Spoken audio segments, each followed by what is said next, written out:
Assalamualaikum warahmatullahi wabarakatuh. Hai guys, di video kali ini kita akan membahas materi apa saja yang kemungkinan akan keluar di ujian akhir nanti. Kita akan membahas materi PAI. Simak video berikut ini. Sebelum itu, jangan lupa subscribe, like, and share.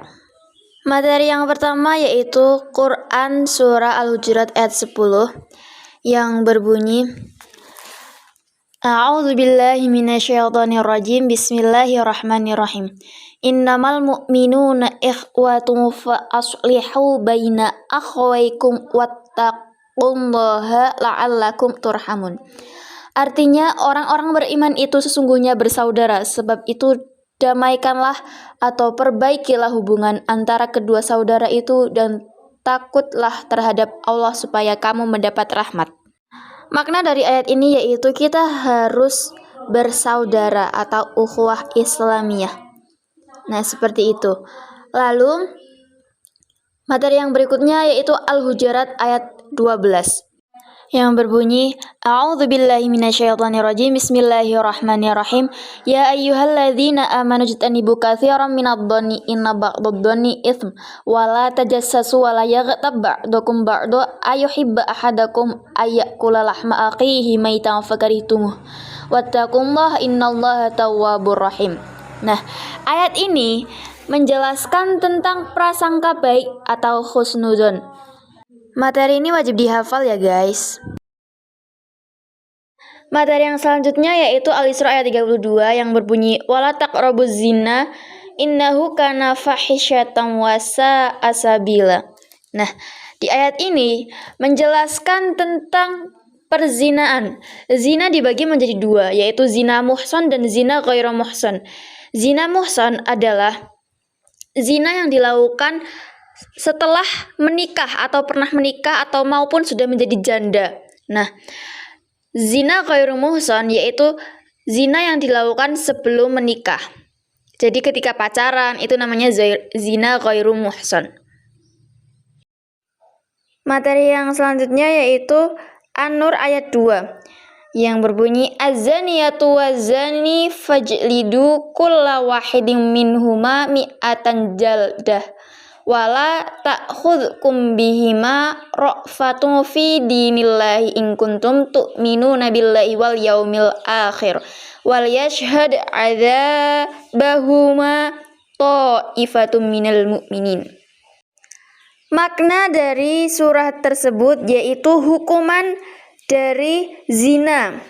Hukuman dari zina muhsan dan hukuman dari zina ghairu muhsan. Jika zina muhsan itu hukumannya dirajang. Dirajang adalah badan pezina ditimbun tanah hingga leher lalu dilempari batu hingga mati. Sedangkan hukuman untuk zina ghairu muhsan yaitu dicambuk 100 kali. Materi yang selanjutnya yaitu makna Al-Maidah ayat 48, An-Nisa ayat 59, dan At-Taubah ayat 105. Nah, yang pertama yaitu makna Al-Maidah ayat 48 tentang taat aturan. Jadi kita harus menaati aturan di masyarakat, di sekolah maupun di keluarga. Makna An-Nisa ayat 59 yaitu kompetisi dalam kebaikan.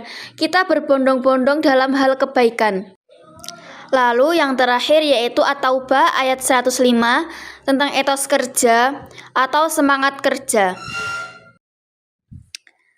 Materi selanjutnya yaitu Quran Surah Yunus ayat 40-41 yang maknanya tentang peringatan atau larangan bertindak kekerasan atau kerusakan. Dan Quran Surah Al-Maidah ayat 32 tentang toleransi. Materi selanjutnya yaitu tentang Ali Imran ayat 90-91 yaitu tentang berpikir kritis dan bersikap demokratis. Nah, untuk ayat ini mungkin bisa kalian baca atau kalian hafalkan. Lalu untuk Ali Imran ayat 159 yang berbunyi Fabima rahmati minallahi lintalahum walau kunta faddan ghalidhal qalbi lanfaddu min hawlik fa'fu anhum wastaghfir lahum wa syawirhum fil amr fa idza azamta fatawakkal 'ala Allah innallaha yuhibbul mutawakkilin. Artinya maka berkat rahmat Allah engkau Muhammad berlaku lemah lembut terhadap mereka. Sekiranya engkau bersikap keras dan berhati kasar, tentulah mereka menjauhkan diri dari sekitarmu. Karena itu maafkanlah mereka dan mohonkanlah ampunan untuk mereka dan bermusyawarahlah dengan mereka dalam urusan itu. Kemudian apabila engkau telah membulatkan tekad, maka bertawakallah kepada Allah. Sungguh Allah mencintai orang yang bertawakal. Makna dari surah tersebut yaitu kita diperintahkan untuk bersikap lemah lembut dan tidak berhati kasar. Lalu maafkanlah orang-orang yang berbuat salah dan bermusyawarahlah dalam urusan. Kemudian bertawakal kepada Allah. Biasanya di soal terdapat hukum-hukum tajwid tentang ayat ini. Nah, mari kita belajar tentang hukum tajwid. Dasar hukum tajwid yang pertama yaitu izhar halki. Apabila nun mati atau tanwin bertemu dengan huruf halki yaitu alif, ha, kho, ain, dan ghain, maka dibaca jelas. Contohnya min khauf.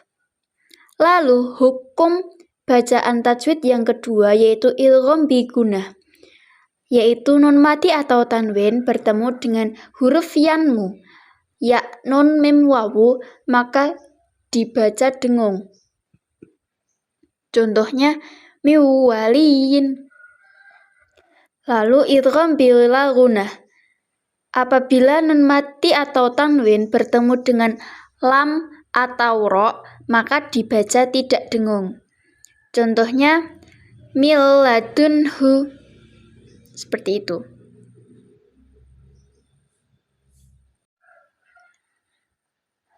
Lalu hukum tajwid yang keempat yaitu ikhfa. Apabila nun mati atau tanwin bertemu dengan 15 huruf hakiki dibaca samar. Contohnya mansur. Nah, metode atau cara untuk menghafal 15 huruf ikhfa hakiki yaitu seperti ini.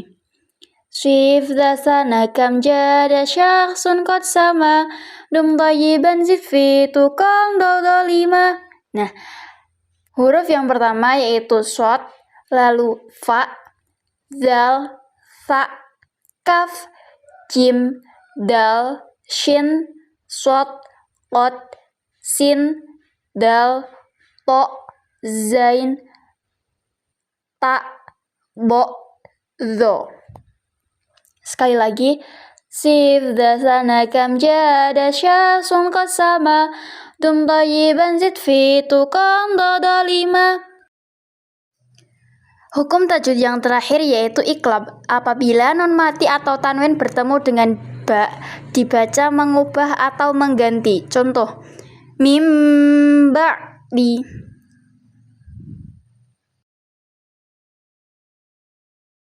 Materi yang selanjutnya yaitu surah Luqman ayat 13 sampai 14 yang berbunyi wa id qala luqmanu libnihi wa huwa ya'iduhu ya bunayya la tusyrik billah innasyirka la dzulmun 'adzim wa wassaynal insana biwalidayhi hamalathu ummuhu wahnan 'ala wahnin wa fisaluhu fi 'amaini an nishkurli waliwalidayka ilayal masir.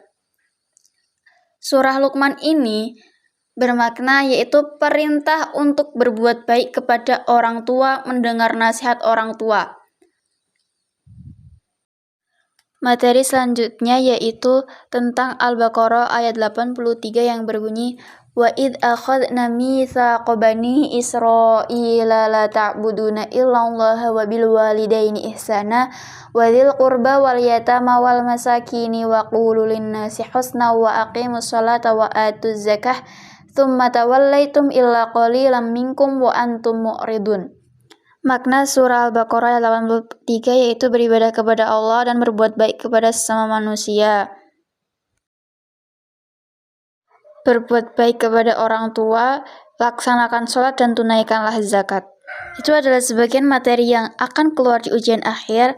Semoga video ini bermanfaat. Selamat belajar. Terima kasih. Wassalamualaikum warahmatullahi wabarakatuh.